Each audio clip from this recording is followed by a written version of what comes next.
On November 8, 2013, Super Typhoon Haiyan, one of the most powerful storms ever recorded to hit land, devastated a huge area of the central Philippines. The unprecedented damage affected millions, including some of the poorest communities of the Philippines. Homes, schools, hospitals, and critical infrastructure were damaged and livelihoods lost. A post-disaster relief period can be categorized into 3 phases. Moving from immediate relief to recovery to reconstruction. Relief addresses immediate survival and humanitarian needs and focuses on search, rescue, providing water, food, and medical assistance to minimize the loss of life. Recovery assists communities to restore shelter, basic services, and livelihoods. This phase ensures that survivors continue to have the food, water, security, shelter, sanitation, livelihood support, and health support they need, as well as restarting education and other essential public services, even if in temporary premises. The reconstruction phase works with communities to restore and rebuild infrastructure, including electricity, roads, water systems, telecommunications, seaports, airports, agriculture, housing, education, health, government facilities, and businesses. In Haiyan-affected areas, the government emphasized the Build Back Better and safer methodology. A 4-year timeframe was estimated for disasters of the scale experienced from Typhoon Haiyan, with full economic recovery likely extending beyond this timeframe. Currently, efforts are in the reconstruction phase, while numerous ongoing recovery programs are nearing completion. In keeping with this plan, ADB immediately designed and approved more than $900 million in assistance for recovery and reconstruction of Haiyan-hit areas. These grants and loans undertook a variety of objectives, ranging from infrastructure repair and redevelopment to conditional cash transfers. To help carry out the ambitious goals of these assistance packages, ADB coordinated with numerous local and international implementing partners, including Kalahi Seeds, a project of the Department of Social Welfare and Development that has been rolling out an effective new approach in Philippine development by working closely with local communities in identifying and solving their issues on a grassroots level. Another portion of the aid package, which was provided by the Japan Fund for Poverty Reduction, has set a variety of goals across the region, aimed at restoring infrastructure across the realms of health, education, power, transportation, and more. 18 months later, there's been improvement in the region thanks to all the assistance. Early in the recovery and rehabilitation phases, Cash for Work programs were deployed to help residents get back on their feet. These Cash for Work programs tap local men and women to repair and improve local infrastructure while providing livelihoods and teaching skills. Dito sa Cash for Work namin, ang program una namin trinabaho dito, yung cleaning at clearing dito. Ngayon, planting naman kami bali 6 days. Ang mga gulay namin dito, oras na namamunga dito, iano namin sa palengke or sa ibang tao ipagbibili namin. Tapos yung iba, pwede ibigay sa ibang pamilya para makatulong naman. In addition to the Cash for Work programs, ADB's grants have also given assistance to numerous beneficiaries who are no longer eligible for work, such as the elderly and infirm, through the Unconditional Cash Transfer Program. While many beneficiaries are happy to use the funds for food and medicine, more still have taken the funds and used them to start small businesses. Nanay Laleng is one such beneficiary who has taken the unconditional cash transfer and has grown it into a sustainable business. Pagtikanghang ko ang gay, di ba, pagkanhi mo daan na may kuan, may nagsudo yung baktin. Oo, ikinuan ko na yun. Mga 5,000.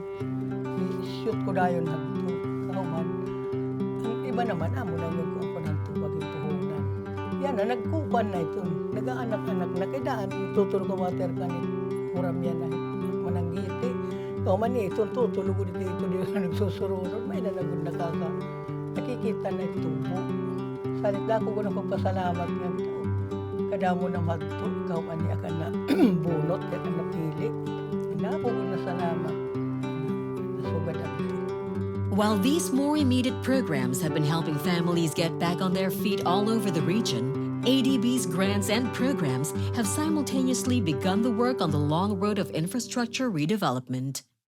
Amongst all of the destruction wrought by Haiyan, perhaps no institution was more important to reinstate than education. One of the schools hardest hit by the storm was Salcedo National High School, which was established only a few meters away from the coast. 2 days after nung Yolanda, nung nag-visit po kami dito, yun po, nalaman po namin na ano po ba ang rason namin para mag-aral. Yung putik po is halos hanggang tuhod po, then madami pong kalat dito which caused some of us to be injured. Then yung mga rooms po, yung mga upuan po, wala po talaga, mga sira-sira. Right after ng Yolanda, nag-start na po kaming mag-reach out. Lahat po ng tugon nila ay, we are sorry, we cannot accommodate you, we cannot assist you sa repair dahil nga po, you are situated sa Nobel Zone location.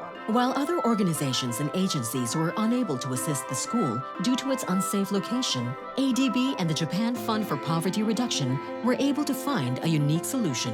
By working with the local government, a new location was sourced for the school, and work has begun in preparing the lot so that the entire school can be transferred to a new, safer location located much higher inland. We were very much happy, then especially when Mayor announced it to us na yun nga po, i-relocate kami din sa mas mataas na lugar. Tatawagin na po kaming mataas na pamantasan sa Salcedo National High School kasi nga po nasa mataas po talaga kami.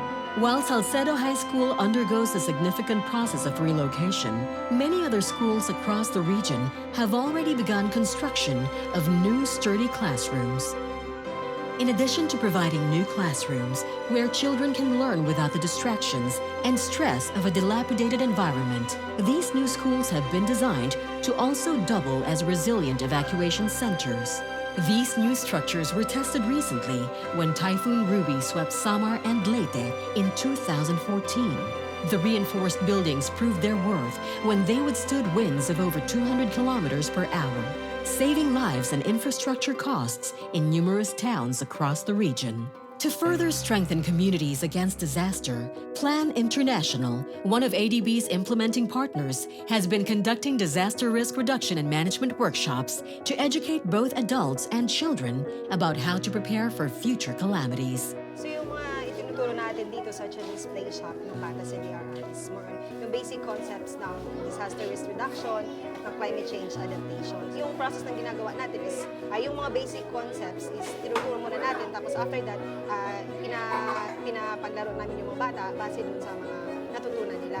One of their most useful tools in these workshops are the hazard mapping exercises they conduct, wherein children map their communities, mark hazardous zones, and point out safe evacuation centers for future calamities. Dozens of these workshops are conducted every month, educating thousands of children and adults across all of the region's barangays, better preparing them for future calamities. The primary guiding light of these efforts has been to not only rebuild, but to build back better. By engaging local residents and having them participate in the process through community-driven development, ADB's assistance has empowered local communities far beyond simple aid and grants. The benefits of this process and the ripple effect it has been having on communities may be most evident in the barangay of Elizabeth Leyte, a far-flung community separated from the town proper by a wide river. When the community of Elizabeth was first approached and engaged in the community-driven development process, their first priority was voiced with resounding unanimity. Na-prioritize yung community kung ano talaga yung priority need nila ng project. At naging resulta doon sa first assembly, yung tulay. Pinangarap talaga ng mga taga rito na makatulay sila. At ito na yung blessing sa kanila na pumasok yung GEPR na talagang nakarespond kasi malalaki din ang pangailangan doon. Malaki talaga yung nagtutulong dito sa barangay namin. Dahil mula simula, hindi pa talaga kami nakumanda yung buhay namin dahil sa hirap ng tawid-tawid namin dyan sa ilog na yan. Pangarap talaga ng mga tao dito sa barangay namin masolusyonan yung problema namin sa tawid. Kasi hanggang ngayon, Ilan-ilan lang yung nakatapos mag-aral dahil sa problema namin. Elementary at saka high school. Doon din naman kami nag-aral sa bayan. So, mahirap talaga yung dinanas namin. 4 times na pinilit ko talagang tumawid. Malakas yung agos ng tubig. 4 na beses ako malunod dyan. Nakatapos ako ng grade 1, 10 years old na. Kasi sa hirap ng namin. So, graduate ako ng high school, 21. Malaki sa lagi ko ang proyekto ito. Kasi pabibigyan na yung solusyon, yung problema na pinakamalaking problema namin sa barangay. Lahat makikinabang talaga dyan. So, natitiyak ko na masaya kaming lahat dito. Responding to disasters at the scale of Haiyan continues to provide lessons for both the local government and development organizations like ADB. What these lessons and assessments provide is a way for the affected areas to build back better. Super Typhoon Haiyan will not be the last disaster in the risk-prone Asia-Pacific region. Changing our mindsets as to what disaster relief entails and means allows us to look at the bigger picture, a picture that affects countless lives, ones that we can all change for the better.